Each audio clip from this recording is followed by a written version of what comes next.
ones you suspect the most, and then they have like matching I guess rocks on it. Yeah, that's basically what Coleman was saying. Yep. Looking at the different rock types. Ty? You can look into the center of the ocean at the Mid-Atlantic Ridge, and you can see that the rocks that are there are newer, and as you get farther away, they get older. So it would suggest that the older rocks used to be connected at one point in time, and the new rocks are pushing them away from the center. I love it, but now I'm going to put a parameter on it. Now that you're thinking outside the box, and that part I really do love, let's do this with 18th century technology. They would swim to the bottom of the ocean, collect some rocks, and they would actually just hire the walking monster to do it. Okay, yeah, that's great. Let's do that. But now you brought up a really good point. You're looking at the bottom of the ocean, which is more tomorrow's lesson was seafloor spreading, right?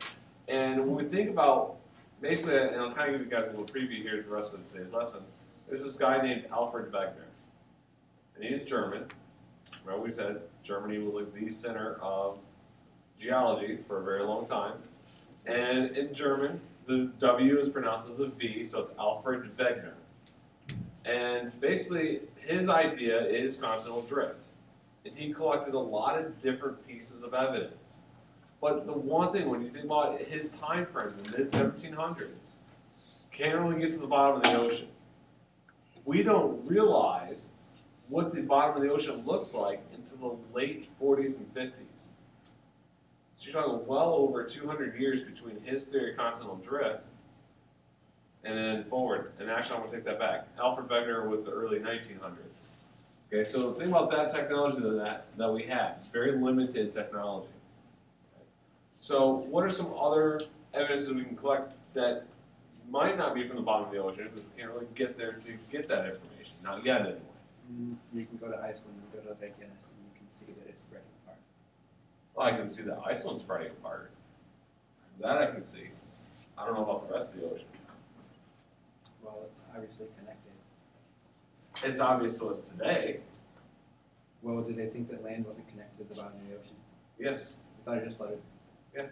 So they could be moving because they're floating. So their theory was it was floating. So Well, basically, it's not really so much that, but what they were, if they looked at Iceland, what they thought it was like this really tall pedestal sticking up out of the ocean, and the pedestal itself was splitting. They didn't connect that the whole ocean floor from North Pole to South Pole was splitting. So I like this idea of the matching rock types, but there's really two other pieces of information here we need to think about. The islands, like continental drift theory kind of explains the random land masses. Okay. So it's like, Not really. Not really. Coleman? Vegetation and animals. Oh, there we go. Now we're getting somewhere. If they were connected at the same time, then we would assume that their animal species and their plant species would be pretty much the same, right? All right, so clearly they're not connected today. So do I really want to look at current species, or do I want to look at ancient species? ancient. All right, so what am I really looking for then? Fossils. Fossils, there we go. So we want to look at the fossil record.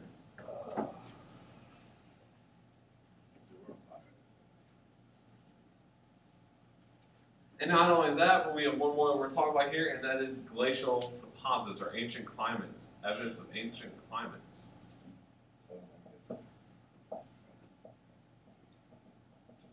And these really, when we think about the matching coastlines, that was the first piece of evidence. And then Alfred Wegener sits down and says, hey, I need more evidence. And then he comes up with these three things right here. So there's 4 pieces of evidence he collected. Matching coastlines, fossil records, rock types, and ancient climates. And all of those was basically what led Alfred Wegener to develop his theory of continental drift.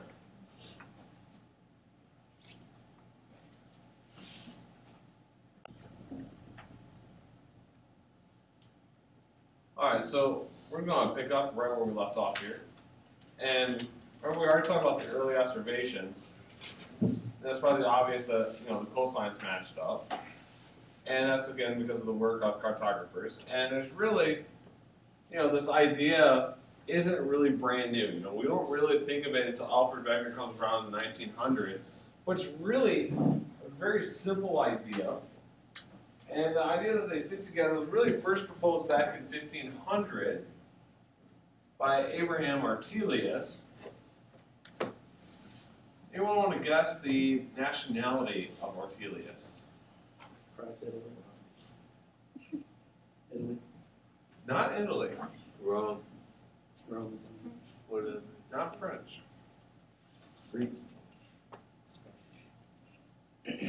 Looking at the time frame, cartographers, what type of nations do you think would need cartographers? Portugal. Why Portugal? They're right on the ocean, and they like to travel. So explore, travel, Yeah, right? That's where Christopher Columbus was from, right? Was he Portuguese? No, he was actually Italian, but flew under the Spanish flag. Or not flew, but sailed under the Spanish flag. Spain. But he left from Portugal. He did depart from Portugal, yes. Okay, so actually Ortelius is Dutch. And I know it's not really too obvious, but the Dutch were actually the dominant in terms of expansion of the entire world for well over 100 years. You know, we always think about imperialism as British imperialism and French imperialism. And especially here in the Americas, we think about it with the Spain. But what it really is, the Dutch honestly had control of most of the world. In terms of, you know, we think about the Dutch Indies, and that's your the Far East. That's almost completely done by them. We think about South Africa. Right? We talked about De Beers before. It's a very heavy Dutch influence in South Africa because of their exploration. And so the Dutch are really well known and were one of the strongest nations at this time. So it's not really too surprising that, you know, this is one of the first people to bring this up was a Dutch cartographer. And then we have Edward Seuss. And that's not Dr. Seuss, that's just Edward Seuss. And like I said, the main guy we're talking about today is Alfred Wegener, and he's the guy that really sat down and said, okay, if we're going to make this theory work, there are areas I need to go into more detail, right? And we've already identified those areas. So when we look at it, you guys have already told me what those areas are. We need to be looking at rock formations, animal fossils, plant fossils, and ancient climates. So based on the website reading that you guys did, let's look at each one of these pieces of evidence as a little bit deeper. So with the rock formations, what did you guys learn about the rock formations from the website?